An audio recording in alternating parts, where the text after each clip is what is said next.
There are many misconceptions about steroids.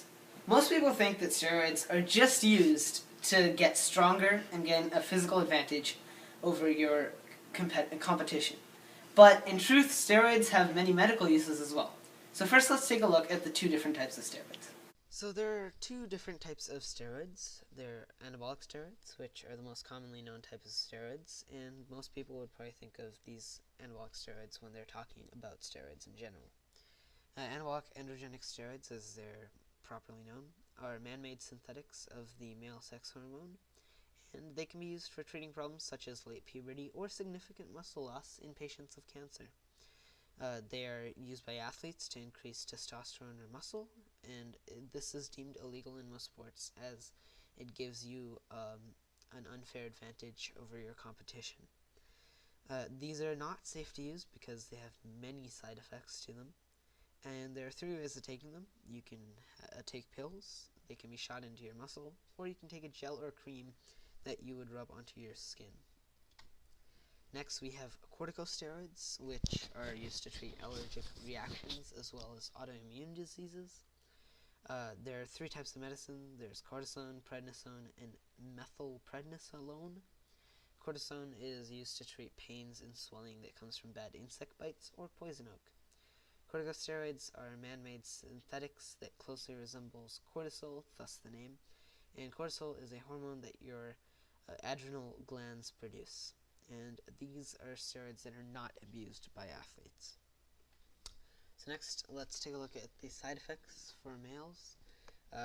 You may see breast development, you may become infertile, there can be mood swings, baldness, acne, liver problems, as well as high blood pressure. And for females, there are some that are the same, such as acne, liver problems, as well as high blood pressure. But females can also have lower voices, facial hair growth, as well as hair loss. And the consequences for athletes for taking steroids, they will probably have suspensions and as well as fines, and some cases may even result in jail time, such as the Marion Jones case, which I will get into later. And their reputation will most likely be ruined, and they will thus lose sponsors as well as their fans. So let's take a look now at why people take steroids. I mean, they have so many side effects to them, it doesn't really make sense that anybody would want to take them. But there are many medical reasons, actually, such as puberty, because steroids can increase the testosterone in male teenagers, and that helps with late puberty. Cancer patients have declining muscle mass, and steroids can help to fight against that, as well as getting back energy and appetite. Corticosteroids can combat allergies, as I said earlier, and AIDS can be treated because, again, of the low muscle mass, and steroids can fight against that low muscle mass. And they can also be used to boost low testosterone levels in men. So why do athletes take steroids? Well, mostly because they want to gain a physical advantage over their competition. Steroids can help you gain muscle, which will improve your physical attributes, which again can give you an unfair advantage over your competition. The athletes have a lot of pressure on them to do well and perform well under pressure, and so they take steroids so they can do things that they wouldn't be able to do naturally. And finally, some don't even realize all the side effects and how bad the consequences are of taking steroids. They're naive, and thus that makes them much easier to persuade or trick into taking steroids. So the first case we'll look at is Alex Rodriguez. And so first little bit is a quote. "When I arrived in Texas in 2001, I felt an enormous amount of pressure. I felt like I had all the weight of the world on top of me, and I needed to perform at a high level every day." End quote. And so again, he uses steroids because he feels the pressure to perform, and he also admitted to being very naive, and he did not fully know the risks to taking steroids before he took them. He was given a 162-game suspension and cannot play this year after admitting to take steroids for a second time, which is the reason for such a high amount of games. And he was involved in the biogenesis scandal, which also included other big names such as Ryan Braun and Melky Cabrera, and Ryan Braun was given a 50-game suspension. Other examples include Lance Armstrong, who the U.S. Anti-Doping Agency released 1,000 pages of evidence against, and this resulted in him losing all 7 of his Tour de France titles because he would admit to using steroids during his Tour de France wins. Marion Jones admitted to taking steroids after originally lying to federal officials, and because she lied to federal officials in a federal court, she was sentenced to a 6-month period in jail. And finally, we have Ben Johnson, who used stenozolol, which is a form of anabolic steroids, in the 1988 Summer Olympics, in which he got a gold medal. But his gold medal was stripped just 3 days after he won it, because his blood samples were found to have steroids in them, and thus he would eventually admit to using steroids later.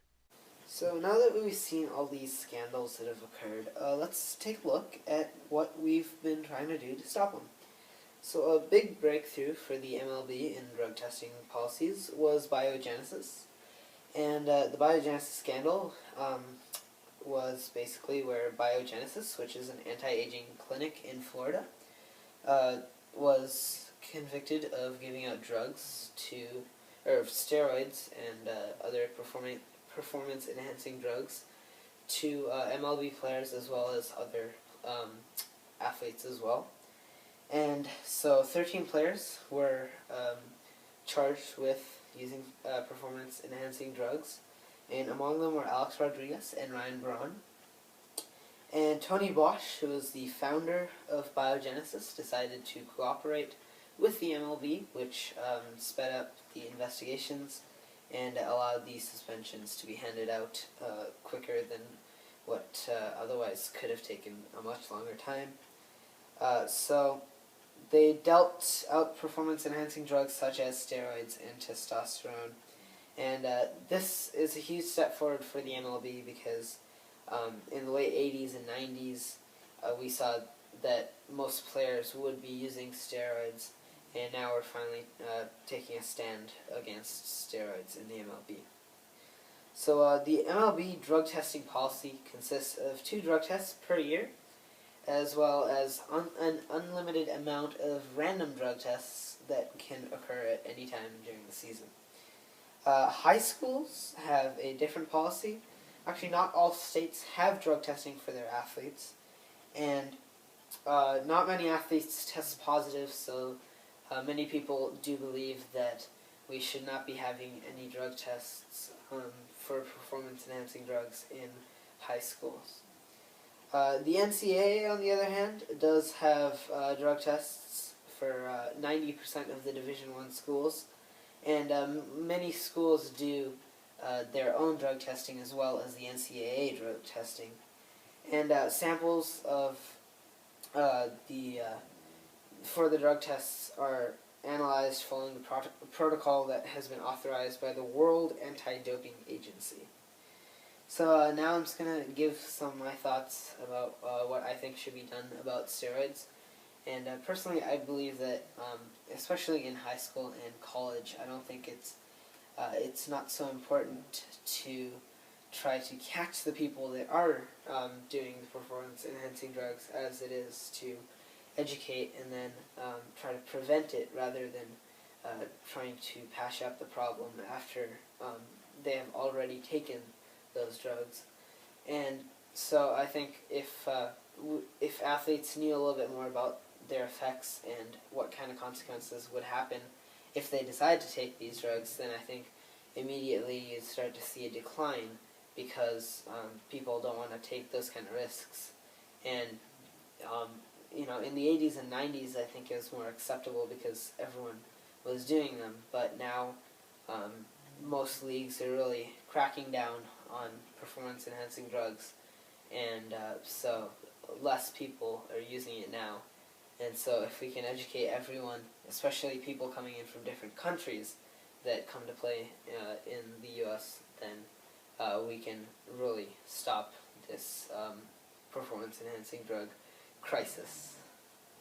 Thank you very much for watching my video, and I hope you guys have all learned that there are not just one type of steroids, and that steroids can be taken for medical purposes, but if you do take steroids for medical purposes, make sure that you have doctor supervision, that you do have a prescription, and I hope that none of you ever use steroids because you feel that you need to perform better in a sport. And again, thank you for watching this video, and I hope you learned a lot.